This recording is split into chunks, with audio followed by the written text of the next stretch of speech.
Hey guys, thanks for coming back and watching the extended version. Honestly, this topic, I tried to squeeze it into 1 minute for Instagram, Facebook and Twitter. It needs so much more than this, honestly. And I want to cover it for you guys because a lot of people ask me, how did I build my business? It's worth over £1 million.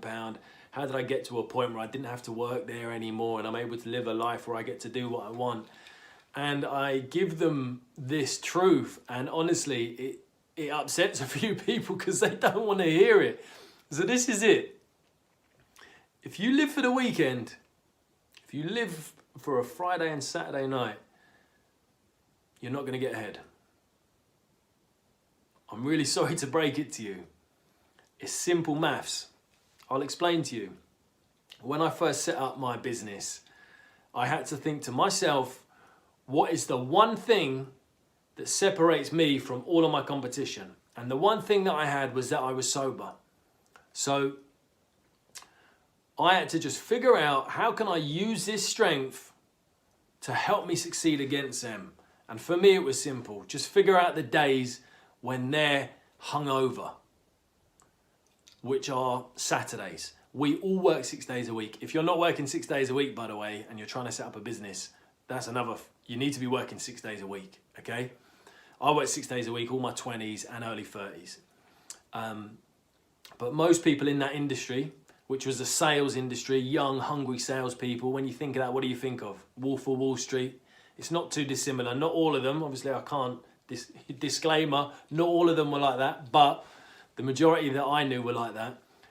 Alcohol, cocaine, Friday, Saturday night. So if you're out on a Friday night, Saturday's a write-off. I know that, okay, because I've been there myself. Saturday's a write-off. So what do you think I'm going to be doing on Saturday? Of course, you already know, right? I'm rocking up on my A game. That's what I'm doing. I'm in early, I'm charged up, and I'm ready for the day.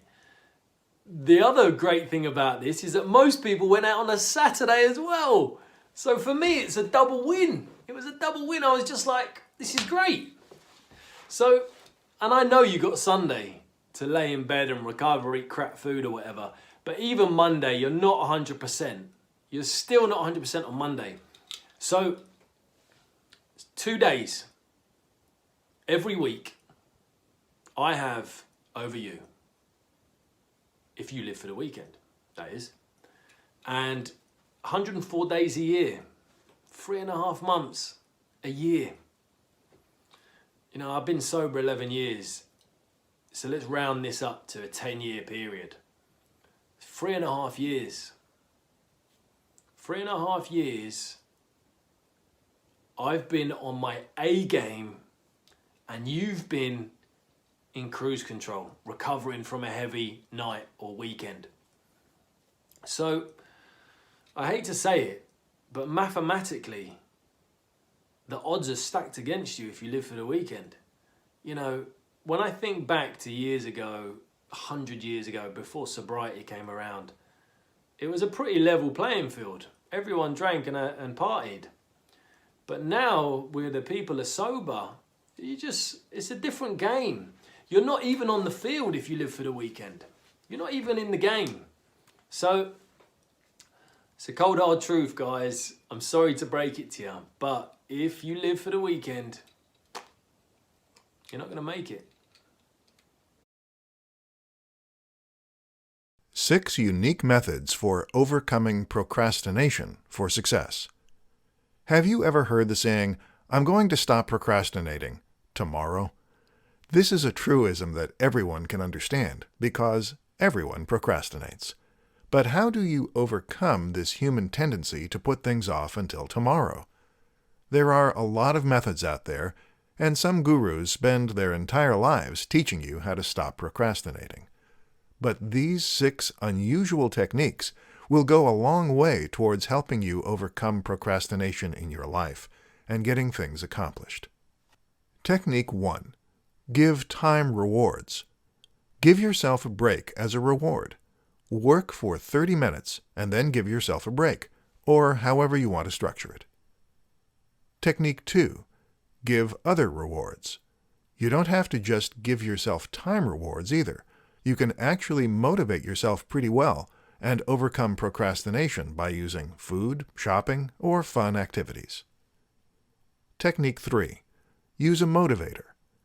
If you know someone who you respect and has had success of their own, try to convince them to coach you daily or weekly. You may have more motivation to overcome your procrastination tendencies if you know that you're going to be reporting to them. Technique 4. Look at past progress. On days that you don't feel like doing something, and when you are fighting just to get the smallest tasks done, you can often motivate yourself by looking how far you have come. If you have tracked your progress up to that point, you can look back and be motivated to continue. Technique 5. Set a punishment. If you want to overcome procrastination and your rewards aren't motivating you, then perhaps a punishment reward may help you stay focused instead. Punishment rewards like having to do push-ups, putting money that you were going to spend on something fun into a boring savings account instead, or having something healthy for dinner instead of the pizza that you had your heart set on may give you the motivation that you need. Technique 6. Change your environment. If you are having trouble exercising, dieting, working on an online business, or any other task that you have set for yourself, perhaps your location is the problem. A location where you have had failures in the past may suck out your motivation, and sometimes going to a coffee shop or even another room in the house can help you get more done.